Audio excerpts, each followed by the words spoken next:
adawe ti insambay mo kanya. Isuti sinurot mo saan ket di atay siya. Naunday a panawen ang nagsangsangita,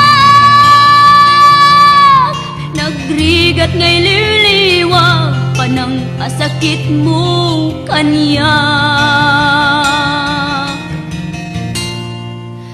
Iti kaawan mo awan ser biday to'y biyag, ginugurkot oras ana ginom iti ara.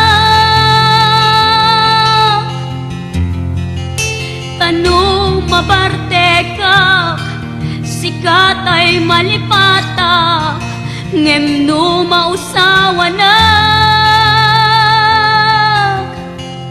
sika manentay awaga.